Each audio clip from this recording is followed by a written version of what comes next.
भाजपा में है ये तो हम लोग का उधारित है जो जेएमएम के लीडर, वहाँ पर बड़े बड़े क्रिमिनल गुंडा हैं। आज भी देखिएगा आप गढ़वा में बाहर से क्रिमिनल हायर करके लोगों के बीच दहशत फैलाने का कार्यक्रम किया जा रहा है ताकि लोग डर जाएं, लोग भाजपा समर्थित उम्मीदवार को वोट न दें। लेकिन ये गढ़वा है। मिथिलेश ठाकुर भी बहुत बड़ा क्रिमिनल दुर्दांत अपराधी है, हम कह सकते हैं। यहाँ भेष बदल करके नेता बन के घूमल चल रहा है और अभी भी पलामू प्रमंडल के जितने नामी गिरामी क्रिमिनल हैं, अपराधी हैं, सभी अपराधी गढ़वा इस चुनाव में घूम रहे हैं। क्या है उनका घूमने का मकसद?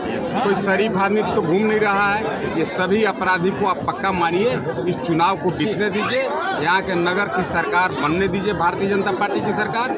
कंचन जायसवाल को बेंच छाप पर चुनाव जीतने दीजिए। ये सब अपराधी सहित मिथिलेश ठाकुर को भी हम जेल के सलाखों में डालने का काम करेंगे। उनके द्वारा बोला जा रहा है कि आप संवेदक को उगाही किया, तो क्या बोलेंगे उस पर? नहीं, देखिए, मैं आपको कह सकता हूँ, मैं अलग पांडे तो नहीं हूँ कि गंगा में के नहाइल और दूध के धोल नहीं है, लेकिन मुझसे जितना प्रयास होता है कि गलती से भी मुझसे कुछ करप्शन और भ्रष्टाचार न हो।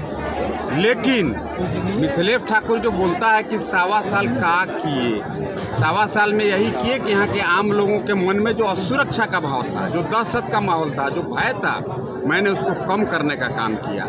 और बालू जो 5,000 रुपये ट्रैक्टर बिकता था, मिथिलेश ठाकुर को पूछना है कि मिथिलेश ठाकुर बताओ तुम्हारे पीरियड में 5,000 रुपये ट्रैक्टर बालू क्यों बिकता था? इसलिए बिकता था कि 3500 रुपये ट्रैक्टर मिथिलेश ठाकुर पैसा लेता था। आज सत्येंद्र तिवारी चुनाव जीत गया, बालू का रेट यहाँ 1500 हो गया। आपको कितना तरह के उदाहरण गिनाऊं? और यहाँ पर ला के बोलता है कि सत्येंद्र तिवारी क्या किए। मैं तो कह रहा हूँ पूरे राज्य के 81 विधानसभा में 5 रुपये का नया योजना स्वीकृत नहीं हुआ है। Note only in Garhwa. बगल के विधानसभा में चले जाइए भवनपुर, बगल के विधानसभा में चले जाइए विश्रामपुर, कहीं कोई काम नहीं। ये सरकार बुरी तरह और पूरी तरह फेल्यूर सरकार है। इस सरकार से जनता को कोई उम्मीद नहीं है। इस सरकार का वित्तीय कुप्रबंधन पूरी तरह हम कह सकते हैं कि सर चढ़ के बोल रहा है। आज वृद्धा पेंशन यहाँ मिलना बंद है और 3 लाख, कहीं मैंने नहीं, 3 लाख नौजवान, जो 3 लाख बच्चे थे जो स्टाइपेंड के भरोसे एडमिशन जिनके गार्जियन द्वारा कराया गया था, छात्रवृत्ति के चलते जिनका एडमिशन कराया गया था, वो 3 लाख बच्चे आज या तो होटल में प्लेट मांजते हैं, बैरा के काम करते हैं, तब जाकर के फार्म भर पा रहे हैं, या तो वो पढ़ाई छोड़ दिए। इस पर ठाकुर को बोलना चाहिए।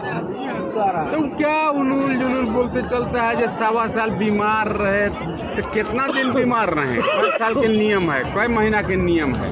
अब चुनाव में नहीं आएंगे तो कब आए? आप तो स्थानीय विधायक लगाइए कि तो बड़का महासचिव की तो महासचिव स्क्वायर है, हम नहीं जानते। हम तो इतना ही जानते हैं जो आदमी बिहार का रहने वाला है, बिहार में चोरी किया, डकैती किया, अपराध किया, हत्या किया, उस पर कई तरह के संगीन अपराध बिहार में है। उन पर कई बार जेल गया, हमको उसका भी पता नहीं है, लेकिन बहुत बार जेल गया है। और गढ़वा के लोग इसको भोला भाला लगते हैं, इसलिए गढ़वा से ला करके आदमी राजनीति करता है। उसको लगता है कि अगर नगर पंचायत की सरकार अगर जेएमएम की बन जाएगी तो कम से कम नगर पंचायत पर मेरा गिरफ्त होगा, मेरा कब्जा होगा, इसलिए वो आदमी चुनाव। इस तरह का लड़ाई यहाँ देखा। जिसको बोल रहे हैं पूर्व मंत्री को लोग एक बार जांचे हैं, परखे हैं। देखिए, काठ की हांडी दोबारा नहीं चढ़ती है। मिथिलेश ठाकुर यहाँ पर जेएमएम के अपने उनके समर्थित उम्मीदवार जिसको समर्थन दे रहे हैं, वह व्यक्ति खुद भ्रष्टाचार में आकंठ है। और मिथिलेश ठाकुर पर तो करप्शन के कई मामले हैं। आज 5200 करोड़ रुपया का वो आदमी जल जीवन मिशन में घोटाला करने का काम किया है। रात को उसको नींद नहीं आता है, उसका अंतिम जेल में ही होना है। तो एक तरफ वैसे क्रिमिनल अपराधी, एक तरफ स्वच्छ छवि के कंचन जायसवाल हैं। इसलिए आप मानिए कि हर हाल में लोग निष्पक्ष और स्वच्छ छवि के ईमानदार महिला को लोग चुनेंगे, मोदी जी के द्वारा समर्थित प्रत्याशी को चुनेंगे और जेएमएम समर्थित को धूल चटाने का काम यहाँ की जनता करेगी।